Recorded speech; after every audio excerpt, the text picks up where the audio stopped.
Good day to everyone and welcome to another video from uxwbill. I thought for this particular video that I would pick up where I left off last week and continue the discussion about these American Power Conversion uninterruptible power supplies. You probably remember the ones that arrived in such terrible packaging. It's truly a wonder that they seem to have survived, but hey, sometimes miracles happen.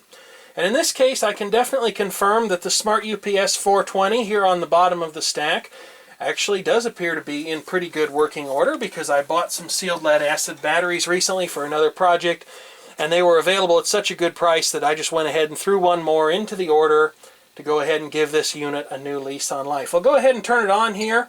I've got a dummy load plugged into it in the form of this little lamp right here. You might also be able to see there's a floodlight on top doing its level best to blind the camera if it's within view. The unit's going to perform its self-test. It just kicked in, and in a moment here it'll kick out. And I don't know if it'll show up on the camera, but the one thing I've noticed about this particular unit is a certain uneven quality to its output. It's almost like there's a periodic pulsation. And I'm not well versed enough in inverter design to know if that's some sort of an unwanted oscillation getting started up, or maybe it's a sign of components that are out of tolerance, perhaps leading to some sort of an undesirable oscillation. And I haven't stuck a scope on the unit to get any idea about what its output waveform looks like. Although I will say that despite this unit being classed and sold as a Smart UPS, it doesn't have a true sine wave output like a proper Smart UPS model would. It is modified or stepped approximation to a sine wave. Basically, that means that it's a square wave with periodic drops in output to the zero crossing point, and then the waveform heads the other way. If you're not terribly familiar with what I'm talking about, you can find some good examples online that will give you much more information. You may have also noticed that when this unit clicked over to battery that the lights dimmed a little bit. That is not a fault of the UPS itself. That's actually an anomaly with my line voltage. The line voltage in my particular part of the world is rather high at 125 volts AC. Of course, those of you who live in a 220 or 240 volt country will be saying, well, that's not high. Well, yes, it is. Here in the United States, the nominal line voltage should be around 120, give or take 10%.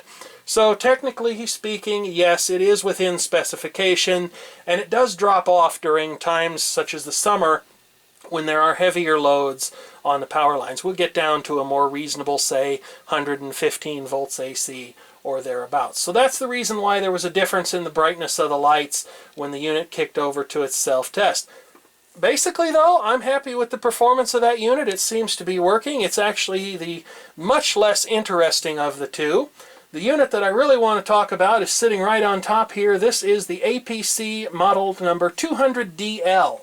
And if you do some research online regarding that model number, you will not find, well, much of anything about that unit other than people who happen to be selling replacement batteries for it, and of course this video, if Google has actually, or your favorite search engine, should it not be Google, has picked it up at that particular point in time.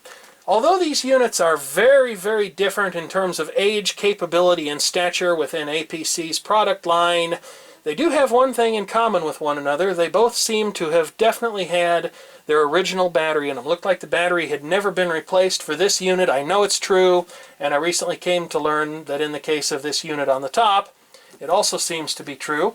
Here's the rain stick, battery that the topmost unit came with, and if you're wondering why I called it a rain stick, I'm sure you can take a guess. I think that's little chunks of lead that have fallen off of the plates inside the battery. So this battery is completely ruined. And at first I did not notice that there is actually a production date code on it. It says 9002, which is typically interpreted as the second week of 1990. In this case, it appears to have been just 4 weeks older than the uninterruptible power supply in which it was included, because the serial number on the back of this unit begins with 9006, the 6th week of 1990. Considering that this battery probably came directly from Panasonic in Japan, and it seems that with older electronics, the range of date codes seen inside a finished unit typically varies a lot more widely than that. Usually there can be several months, if not years worth of difference on the component date codes.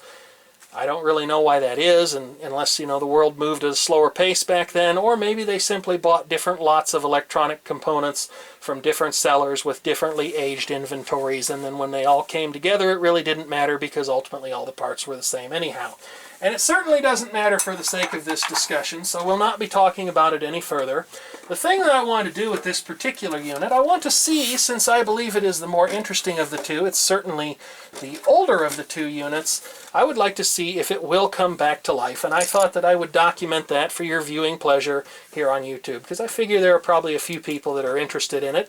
This unit is, for the most part, in pretty good shape. Like I say, it's miraculous that they arrived in as good of a condition as they did. They arrived more or less as they were pictured in the original auction listing. This unit's got some kind of dust on it that really doesn't seem like it wants to come off easily. And this unit would be almost perfect, were it not for the fact that there's a little stain there on top. And I don't know if that's permanent or if it might come off. I really don't care, though. What I want to see, as I started to say, is whether or not this unit will come back to life, because it's been over 25 years in all likelihood since this unit had working batteries in it. This is a little bit different of a setup than most of these low-capacity American power conversion uninterruptible power supplies use, in that their designers selected two 6-volt batteries. They placed them in series with one another so that you'd get a 12-volt output.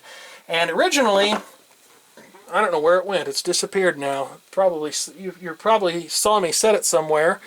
And you're probably saying, there it is, Bill, but of course I can't hear you because this isn't live. Oh, it's back there. Okay, well, here we go. The original battery in this unit was rated for 6 volts at 4 amp hours. And these batteries are a little bit larger. I don't figure that'll be a problem because I make a habit of never loading my uninterruptible power supplies to more than about, say, 40 to 60% of their capacity. Any more than that, and they'll certainly run right up to their nameplate ratings, but as I think I've said in the past, my experiences with an APC Smart UPS 2200 is that when it was about 75 to 80% loaded, even though it held the load and survived numerous power outages, it didn't take very long before it started to smell like burning inside. And that unit actually had active cooling in the form of a fan. These two are just passively cooled, and I noticed when I was load testing this one, I had it loaded up to about 200 watts worth of its capacity using these dummy loads and a soldering iron and my glue gun and other things. I noticed that its output transistors got very, very hot. They don't have much cooling, and they don't get any fresh air directly because that vent is not in front of them. I really thought it'd be the transformer that would get the hottest. But enough of that. Let's go ahead and pop the cover on this particular unit.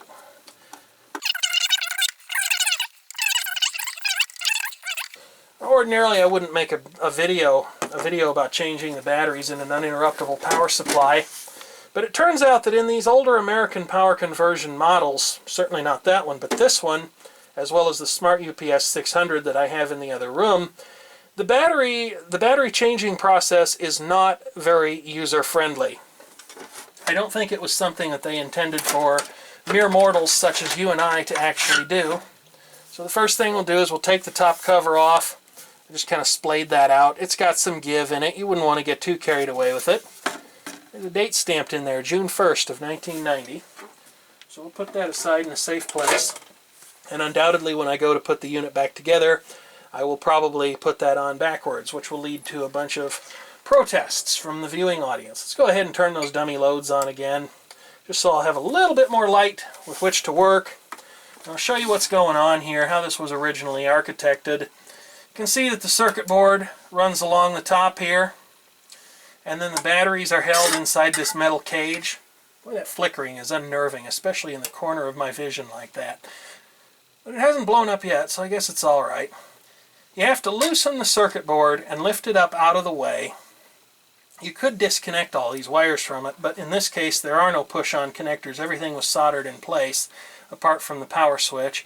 I found that I was able to get reasonable enough access to this unit's components by simply lifting up the circuit board, and then I was able to get this battery box to come loose.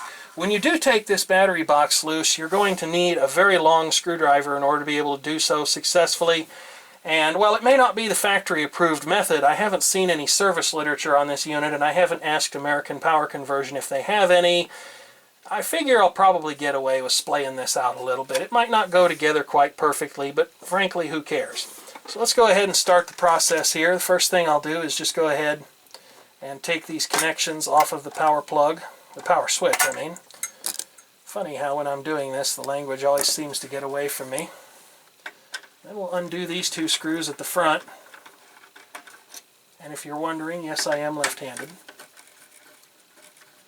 But it's funny how that works. Sometimes I'll alternate between the hands that I use. I oftentimes use the computer mouse right-handed. We'll take this little cardboard protector out of here, the quality assurance sticker as well. Take that out of there. Then we'll undo the circuit board at the back.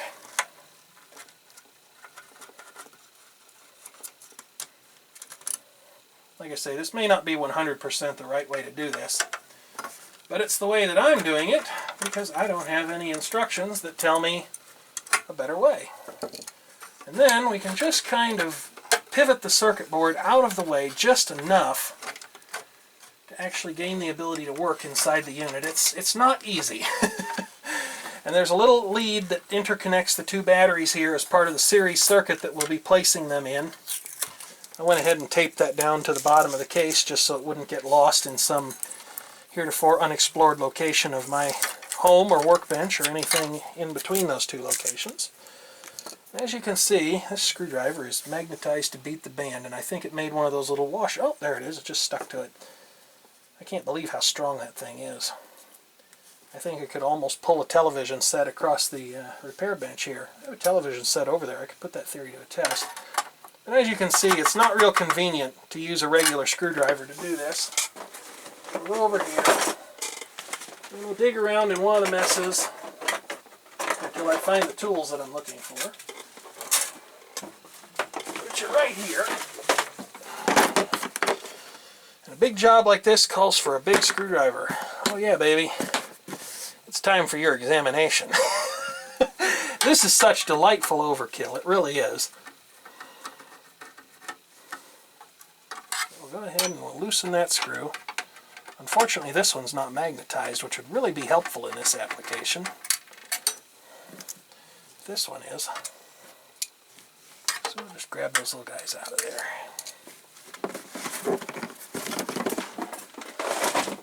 These 12-volt batteries that I bought for my other project, they were available at such a great price. I've got to loosen the transformer a little bit here so I can get this cage assembly out, and we'll deroute all the wiring. I think I can just sneak this out from under the transformer without loosening any more than the one screw. Of course, here on video will be the time that I get proven wrong. Yeah, that really wasn't the easiest thing to do. Take the positive terminal out of there, and we'll try and make a note of how this was done. This is not the most user-friendly thing to do because, as you can see, there is some opportunity for a short circuit here. Alright, so we've got that. That's why I left the protective caps on the batteries. And this one I think goes back the other way. And we have a nice little assembly of 6-volt, 6-amp-hour batteries in series. Do you suppose these really meet the specification? You think these really have 6 amp hours worth of capacity? I'd say that's about as likely to be true as the claim to Japanese origin printed on the front of the battery. I doubt very much that these have the first thing to do with the Japanese. They were probably made in China, just like almost all of these other batteries are. We'll move this wiring out of the way. And we'll see if I can just set this assembly back in here, preferably without shorting anything out. Yeah, I think I'm going to have to loosen the screw on the other side of that transformer. It was a clever bit of engineering. I'm sure it saved them like a whole 3 cents on the line. But it doesn't make our life that much easier. So I'll just loosen that transformer enough that it can come up a little bit. And then we'll try to get this out there again. Ooh, that's something's cracking. That's not good. I don't really want to break this unit. I'd feel terrible if I did. Well, we'll find out. Hopefully I didn't do anything too serious to it, and if I did, I can probably fix it. Alright, let's lift that transformer up. Stick those batteries in there. Make sure those are lined up with the screw holes. Take our little battery retaining screws here.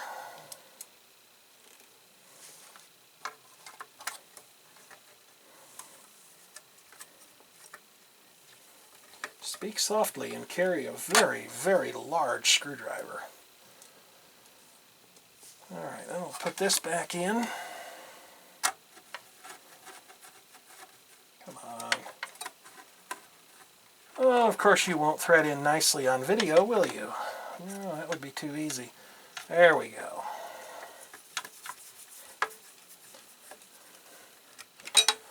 Alright, now, before we put all the circuit board and stuff back in place, go ahead and take these little caps off. I was kind of worried that they might not clear the metal framework these batteries sit in. And although we'll have to do some contortions here, because these don't quite work the same way as the originals, we'll go ahead and plug in our connection to place the batteries in series with one another. And then we'll lift our circuit board up. And we'll just make sure real quick that I didn't break it. That'd really ruin this video, wouldn't it? Make me very unhappy, that's for sure. I don't see any serious damage here. I think this unit will probably be just fine. Put our screws on the back in place, just to get that heatsink secured. Then we'll take our other screw here. And as always, if you're worried about getting the screws back in the right place, something like an egg carton makes a great way to keep track of all the various screws in any given device. Some devices, you know, they're put together so that any screw can go anywhere. And then for other devices, it makes a big difference. Now, one thing I could have done to this unit while I had the circuit board out of it, or at least somewhat slackened, would have been to deal with the beeper. Usually I do. In this case, I was going to try and take a kinder and gentler approach to the problem by simply covering the beeper module with some hot glue. But now I've put this board back in place, I don't know if I can actually do that. We'll take our little cardboard guard here. Well, that's not good. These little guys, these little knurled nut things, they want to scoot off into the great beyond. Doesn't look like this thing was made to be taken apart and put back together a whole lot of times. So we'll see if I can get it to go back together.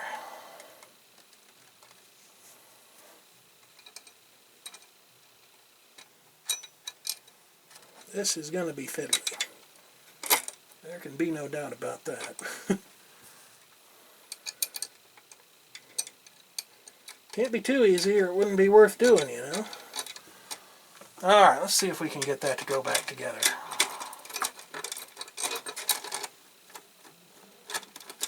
I suppose these things are going to want to spin. They didn't do it the first time I took it apart. Of course they wouldn't, you know, because that was the first time. Didn't have the opportunity to make me look like a silly person on video.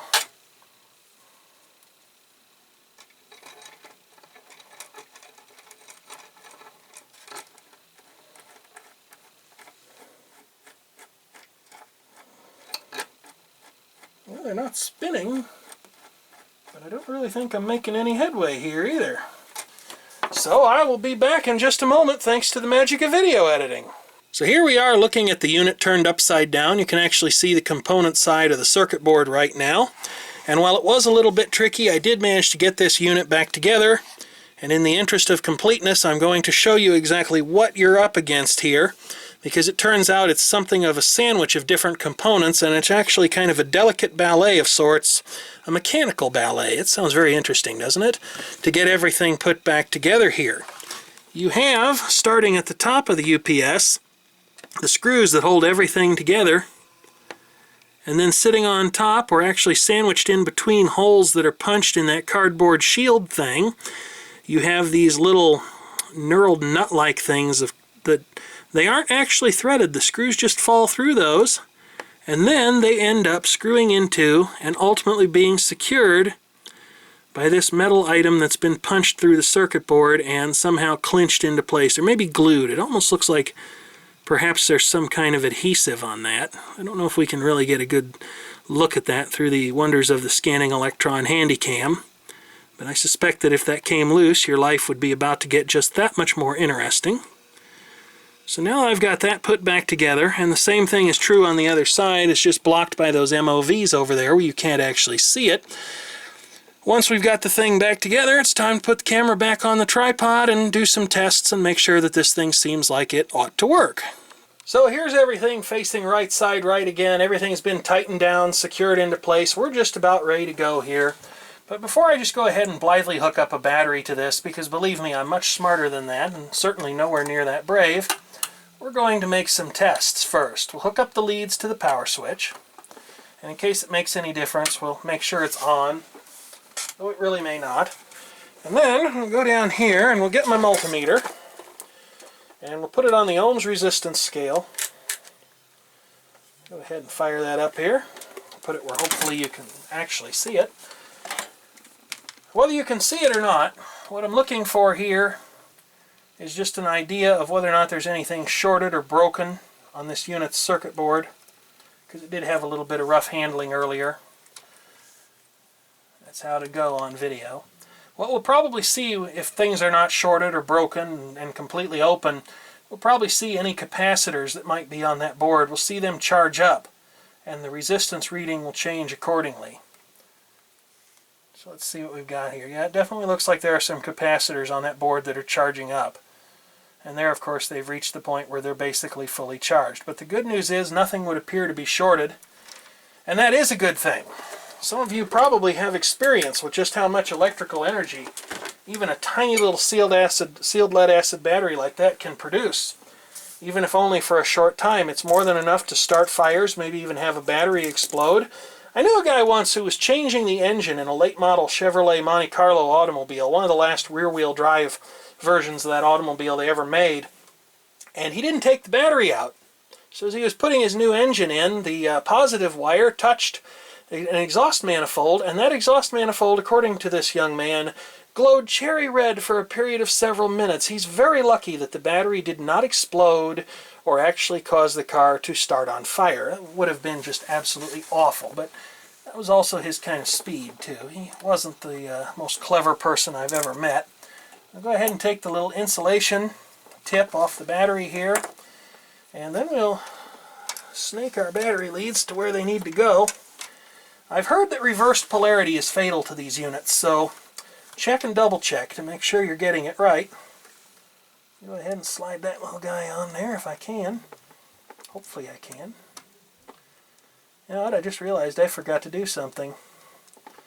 Probably see that battery cage moving around in there pretty nicely because I'm such a wizard that I didn't tighten the transformer down. Well, luckily I've got stubby screwdrivers, so it's not hardly the end of the world. I'll go ahead and fix that in a little bit. But now we've just got to get this on here. Get that to go on there. Boy, that's tight. I wonder if that's really going on there the way it's supposed to. Or if it's going in underneath the connector. It's not real easy to see what's going on here. Boy, that's tight. Of course, you'd want it to be, considering the kind of current these things can take. Alright, well, it's going to take a little more off-camera fiddling to get that just right, so I'll be back in a moment. Well, folks, here we go. If ever you wanted to see a smoke test that really resulted in some actual smoke here on the UXWbill channel, I'm going to try for it. I know we've been disappointed every time so far, and I'm hoping we'll be disappointed this time because I really don't want to see any smoke from this unit. Certainly don't want to have it explode while I've got my hands in here. Okay. That made a little bit of smoke. Apparently that frame is at ground potential. Yeehaw, well, we better be a little careful with that. Okay, we'll get something else and get that off there. Then we'll plug this on here. I guess I'll do this sticking my hands in here. Yeah, I put a pretty nice pit in that too. Okay, just a little tiny arc there, nothing too serious. I can see why they revised these units. Don't do what I do, folks. Man, that's starting to smell like burnt too. Hopefully I didn't cook anything on this unit's circuit board when I did that. Yeah, it'd really be nice if I had the mechanical advantage of my pliers here, but I'd have to wrap them in tape. So we'll go ahead and hook that up. Again, it's going to take me a little bit to do that, so I will be right back. And there it is, folks, all hooked up. Few sparks, but no magic smoke. I don't imagine that this unit is probably cold start capable, So I expect that when I turn the power switch on here in a moment, if nothing explodes violently, executes a halt and catch fire instruction, that it'll probably just beep at me. And indeed that is all it does, so we will have to find a way to plug it in. That is one thing I do not exactly have a surplus of on this workbench, and that is electrical outlets. But I think we can probably figure something out here. Move this light out of the way. Go ahead and unplug the Dell charger from the back of that UPS over there. Yes, plugging a UPS into a UPS. There is at least one YouTuber who has wanted me to do that, although I think he meant plugging a UPS into itself, which I have never tried, and I'm not about to start. So let's go ahead and turn this thing on. No smoke. Just go ahead and see what it does here. And we'll see if we're actually charging our batteries. I certainly hope that we are. Just make sure this multimeter is working the way it's supposed to here. Yes, indeed it does appear to be. Being very careful of the fact that that battery framework is apparently at ground potential, we'll put our one probe there and we'll put the other one on the thing itself. And we have 12.98 volts. So it would definitely appear that this thing is basically just floating these batteries right along. You can actually see the voltage moving up a little bit. So we'll turn that off. And then we'll try for the test that matters the most.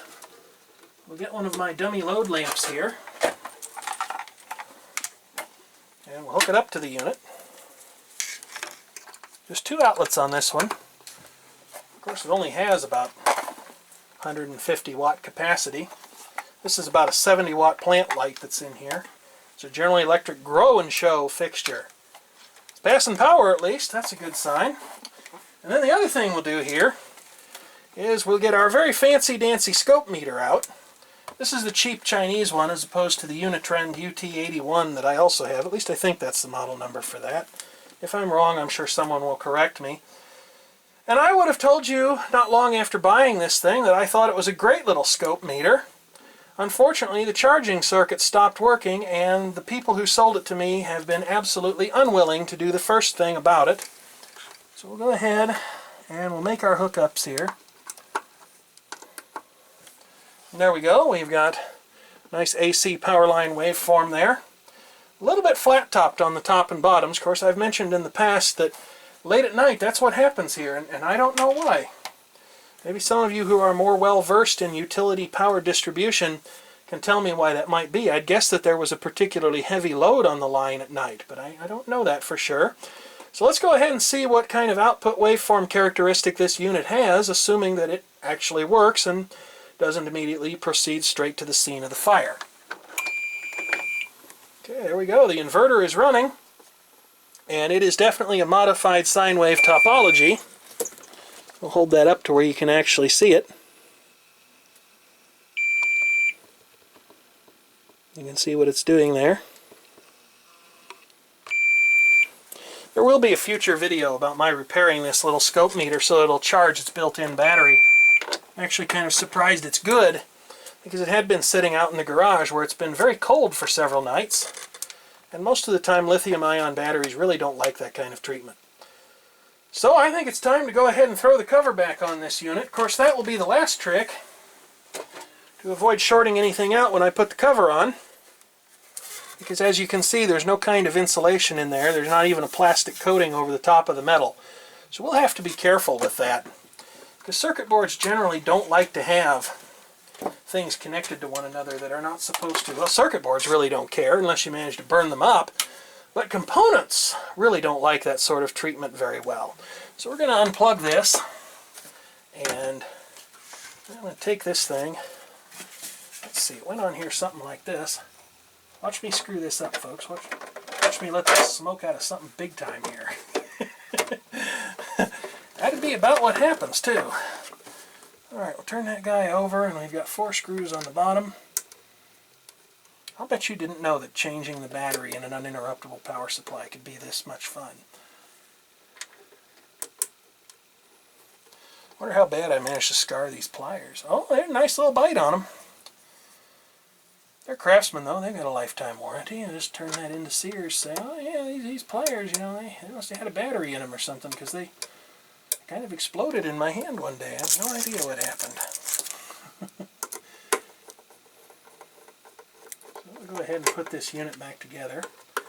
And if I'd have had anything at my disposal to label this unit, I might have dated when I installed the battery just to see how long it would last, but this is the first time in probably 22, 23 odd years, assuming the original battery lasted at least 3 years, which it probably did, that this thing has actually operated in a normal fashion. And there it is, folks. If you happen to own an American Power Conversion Model 200DL uninterruptible power supply, well, now you've just seen what's involved in actually putting a battery in it and testing it. Of course, you can definitely tell that this thing is quite primitive in its design. There's not even a power LED in the switch. There's no opening for one whatsoever, and I'm kind of surprised that there isn't one there. And there's no sort of test button, so I guess you never knew if this thing was going to work or not when the lights went out. You probably just had to get onto a prescribed battery replacement regimen so that you would know for sure whether or not this unit was going to work or stood a decent chance of working when the lights went out. Anyway, folks, that is the entirety of the video. I certainly thank you for watching and putting up with my rambling. If, of course, you don't like my rambling, you've had a long time to figure out that you're in the wrong place. For everyone else, as I said, I certainly do appreciate your taking the time to watch this video, and I would certainly like to hear your comments if you should happen to have any.